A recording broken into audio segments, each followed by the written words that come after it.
तो आज हम पढ़ेंगे क्लास 8th की इंग्लिश रीडर का लेसन 13 अहिल्याबाई और ग्रेट इंडियन क्वीन।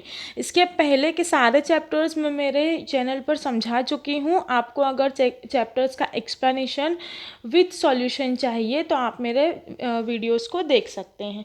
तो मैं इसकी स्टोरी शुरू करती हूँ। जैसा कि मैं आपको पता है कि मैं स्टोरी रीड करके नहीं बताऊँगी, केवल इसका हिंदी अनुवाद जो है वो मैं आपको समझा देती हूँ।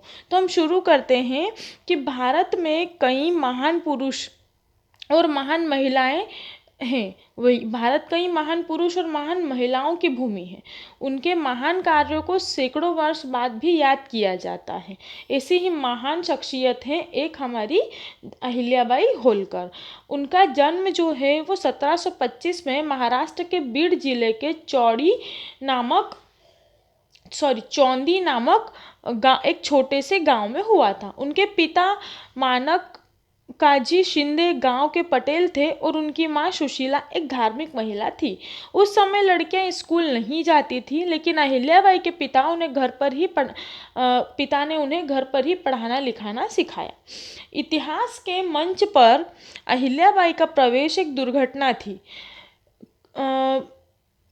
मालवा के क्षेत्र के राजा मल्हारराव होलकर पुणे के रास्ते से चौंदी में रुके और गांव के मंदिर में गए। वहां पर 8 वर्षीय अहिल्या को देखा। उनकी धर्मपरायणता और उनके चरित्र को पहचानते हुए वह लड़की को अपने बेटे खांडेराव के लिए दुल्हन के रूप में होलकर क्षेत्र में ले आए। दुर्भाग्य से अहिल्याबाई के पति की मृत्यु सन 1754 में युद्ध में हो गई, जब वह केवल 29 वर्ष की थी। लेकिन मल्हार राव ने अपने बेटे की मौत के बाद भी हिम्मत नहीं हारी। उन्होंने माना था कि उनकी बहू किसी बेटे से कम नहीं है, इसीलिए उन्होंने उसे प्रशासनिक और सैन्य दोनों मामलों में प्रशिक्षित किया। लेकिन वह भी 12 साल बाद मर गए। एक शासिका के रूप में, एक इंसान के रूप में अहिल्याबाई में कई गुण थे। उन्होंने व्यक्तिगत रूप से सभी की शिकायत सुनी। उन्होंने अपने राज्य में गरीबों की देखभाल की। वह दूसरी ओर अहिल्या बहुत सफल शासिका रही।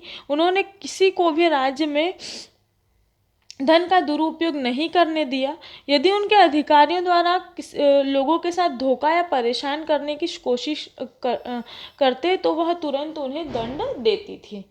अहिल्याबाई बहुत बहादुर थी और मजबूत दिमाग वाली रानी थी। मल्हारराव होलकर की मृत्यु के 1 वर्ष के भीतर ही अपने पुत्र की मृत्यु हो गई थी। उसके बाद उनके पास गंगाधर नाम का एक मंत्री था।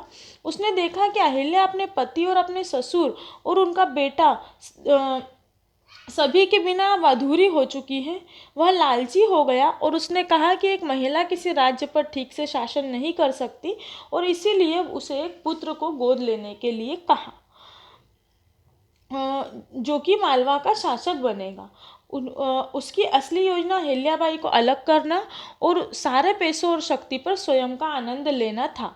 लेकिन अहिल्याबाई उस मंत्री से कहीं बढ़कर थी। उन्होंने उसे स्पष्ट रूप से बताया कि मुझे आपकी सलाह की कोई ज़रूरत नहीं है, मैं राज्य की बहुत अच्छी तरह से देखभाल कर सकती हूँ। गंगाधर निराश हो गया। फिर वे राघोबा दादा के पास गए और उन्हें अहिल्याबाई के खिलाफ युद्ध में जाने की सलाह दी। राघोबा दादा ने कई लड़ाइयाँ जीती थी और उन्हें पैसों की भी ज़रूरत थी। उन्होंने अहिल्याबाई के खिलाफ इंदौर पर चढ़ाई चढ़ी। जब अहिल्याबाई ने यह खबर सुनी तो उन्होंने उसके खिलाफ लड़ने की ठानी और उसने सबक सिखाने का फैसला लिया। उन्होंने राघोबा दादा को संदेश भेजा कि जैसे ही वह शिप्रा नदी को पार करने की हिम्मत करेगा, उसे अहिल्याबाई की सेना से लड़ना होगा। राघोबा ने कल्पना भी नहीं की थी कि अहिल्या उनसे लड़ने के लिए तैयार होंगी। उसने सोचा था कि वह बिना लड़े ही आत्मसमर्पण कर देगी। उसे डर था कि अगर वह एक महिला के खिलाफ लड़ाई हार गया तो वह एक योद्धा के रूप में अपना नाम और प्रसिद्धि खो देगा। दूसरी ओर युद्ध जीतने पर भी कोई उसकी प्रशंसा नहीं करेगा। अंत में लड़ने का विचार छोड़ दिया और वह वापस चला गया। अहिल्याबाई ने सन 1767 से 1795 तक इंदौर और उसके आसपास के क्षेत्रों की शासिका बनी रही। उन्होंने नर्मदा नदी के तट पर स्थित महेश्वर में अहिल्या किला नामक एक किले में स्थित अपने महल से शासन किया। उनके शासनकाल के दौरान इंदौर मालवा क्षेत्र का एक शक्तिशाली शहर बन गया। उन्होंने वाराणसी के विश्वनाथ मंदिर और गया में विष्णुपद मंदिर सहित कई मंदिरों का निर्माण किया और उनका जीर्णोद्धार भी किया। उन्होंने कई सड़कों का निर्माण किया और वाराणसी से कोलकाता तक की सड़क की मरम्मत भी की।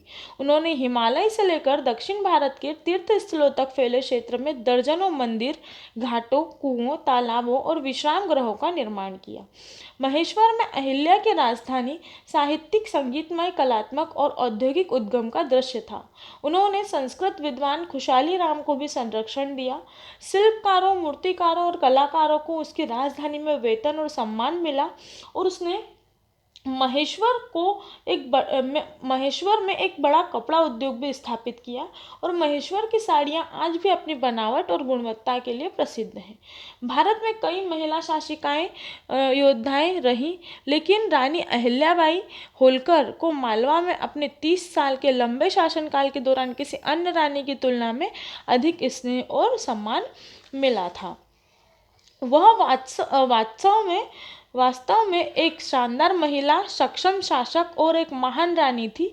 इसीलिए उन्हें देश के सभी हिस्सों में प्यार और सम्मान के साथ याद किया जाता है। तो ये जो स्टोरी थी ये हमारी थी अहिल्या और ग्रेट क्वीन की। इसके बाद हम नेक्स्ट वीडियो में इसकी एक्सरसाइज देखने वाले हैं। तो अगर आपको मेरे वीडियोस यूज़फुल लगते हैं तो प्लीज़ चैनल को सब्सक्राइब कीजिए। Thank you so much.